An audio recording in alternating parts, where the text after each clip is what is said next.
समुचित न्यायोचित व्यवस्था। भारत की एकल समुचित न्यायोचित व्यवस्था में उच्च न्यायालय उच्चतम न्यायालय से नीचे और अधीनस्थ न्यायालय से ऊपर है। उच्च न्यायालय में कार्यपालिका और उच्च न्यायालय में जो कार्यपालिका और अधीनस्थ न्यायालय उच्च न्यायालय के अंतर्गत है।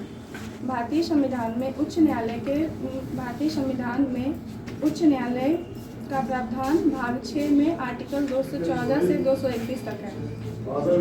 भारत में कुल 25 उच्च न्यायालय हैं, जिसमें 3 उच्च न्यायालय एक राज्य से दूसरे राज्य के साझा के द्वारा बनाया गया है। 8 केंद्र शासित प्रदेशों में एक केंद्र शासित प्रदेश दिल्ली में सिर्फ एक अपना अलग उच्च न्यायालय है और बाकी अन्य केंद्र शासित प्रदेशों का जो उच्च न्यायालय है वो एक दूसरे से साझा करके बना हुआ है। जम्मू कश्मीर और लद्दाख का उच्च न्यायालय साझा उच्च न्यायालय है। भारतीय संविधान में भारत में उच्च न्यायालय की स्थापना 1862 में तब हुआ जब कोलकाता, मद्रास और मुंबई में उच्च न्यायालय की स्थापना हुई। 1866 में चौथे उच्च न्यायालय की स्थापना हुई। 1866 में चौथे उच्च न्यायालय की स्थापना इलाहाबाद में हुई। भारतीय संविधान के भाग 6 में 214 से 231 तक है। 214 में बताया गया कि राज्यों के लिए उच्च न्यायालय होगा।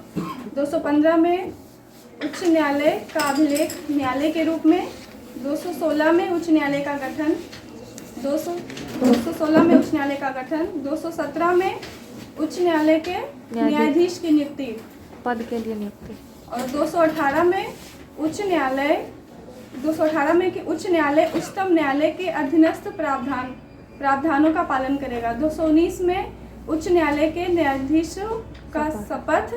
220 में उच्च न्यायालय अस्थायी न्यायाधीश बहाल होने के बाद प्रैक्टिस पर प्रतिबंध। हाँ, 220 में उच्च न्यायालय में जो न्यायाधीश अस्थायी तौर पर नियुक्त हो जाएंगे उनका प्रैक्टिस जो होगा उस पर प्रतिबंध।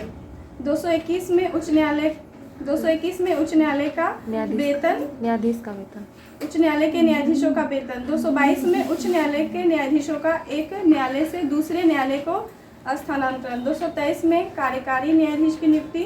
224 में अतिरिक्त और कार्यवाहक न्यायाधीश की नियुक्ति। 225 में उच्च न्यायालय का अधिकार क्षेत्र। 226 में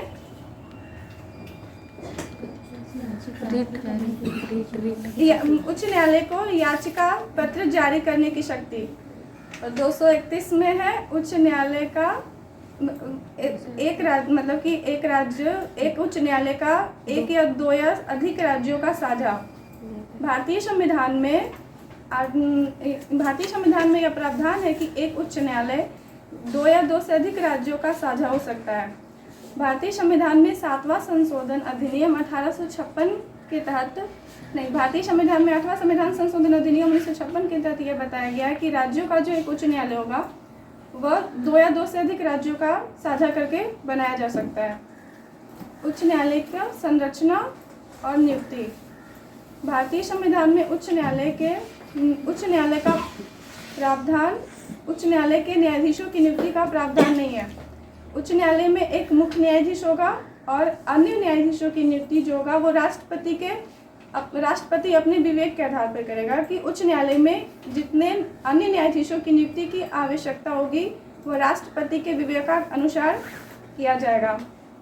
द्वितीय न्यायाधीश मामले 1993 में यह बताया गया है कि उच्च न्यायालय के न्यायाधीश की नियुक्ति तभी होगी जब उसके बारे में जो सारे राय जो नियम होंगे वो अनुरूप होंगे, उसके अनुरूप होंगे। और तृतीय न्यायाधीश मामले 1998 में यह बताया गया कि उच्च न्यायालय के न्यायाधीश की नियुक्ति तभी होगी जब उच्च न्यायालय का 2 मुख्य न्यायाधीश और राज्य का गवर्नर संबंधित हो और जब एक उच्च न्यायालय 2 या 2 से अधिक राज्यों का उच्च न्यायालय से संबंधित हो तो उस राज्य के सभी गवर्नर का सहमति अनिवार्य है। उच्च न्यायालय के न्यायाधीश की नियुक्ति। भारतीय संविधान में उच्च न्यायालय के न्यायाधीश की नियुक्ति के लिए कुछ प्रावधान दिए गए कि वो भारत का नागरिक हो और फिर कम से कम 10 वर्ष तक किसी अधीनस्थ न्यायालय में वकालत की हो या उच्च न्यायालय में 10 वर्ष तक न्यायाधीश के पद पर हो। शपथ। भारतीय संविधान में उच्च न्यायाधीश का पद ग्रहण करने से पहले वह अपने पद की शपथ लेता है और उसे राज्यपाल के द्वारा अपने नियुक्त न्यायाधीशों के सामने शपथ दिलाया जाता है। वह शपथ लेता है कि मैं संविधान के प्रति सच्ची श्रद्धा और निष्ठा से काम करूंगा, देश की एकता और अखंडता को अक्षुण्ण रखूंगा, भय, निरपेक्ष इन सभी भावनाओं का त्याग करके अपने पद एवं सेवाओं का पालन करूंगा। वेतन और भत्ते। न्यायाधीश, उच्च न्यायालय के न्यायाधीशों का वही वेतन और भत्ते, उसी तरह के वेतन और भत्ते दिए जाते हैं जो उच्चतम न्यायालय के न्यायाधीशों का है। 2018 में उच्च न्यायालय के न्यायाधीशों को 90,000 रुपये, मुख्य न्यायाधीश को 90,000 रुपये वेतन दिया जाता था, जो 2018 में 2.5 लाख रुपये कर दिया गया। और अन्य न्यायाधीशों का वेतन 80,000 से बढ़ाकर 2,28,000 कर दिया गया। और इसके अतिरिक्त अन्य सेवा, चिकित्सा, वाहन, टेलीफोन इत्यादि की सुविधा दी गई। और पेंशन, उसके टोटल वेतन का 50% उसे पेंशन के रूप में दिया जाता था। उच्चतम न्यायालय के न्यायाधीशों का कार्यकाल और निष्कासन। भारतीय संविधान में उच्चतम न्यायालय के न्यायाधीशों का कार्यकाल का कोई प्रावधान नहीं है, लेकिन इसके लिए 4 उपबंध दिए गए हैं कि वह अपनी 62 वर्ष की आयु तक उच्च न्यायालय के न्यायाधीश के पद पर कार्य कर सकता है। राष्ट्रपति के द्वारा इसे वह राष्ट्रपति को अपना त्यागपत्र दे सकता है और राष्ट्रपति के द्वारा उसे हटाया जा सकता है संसद की सिफारिश पर।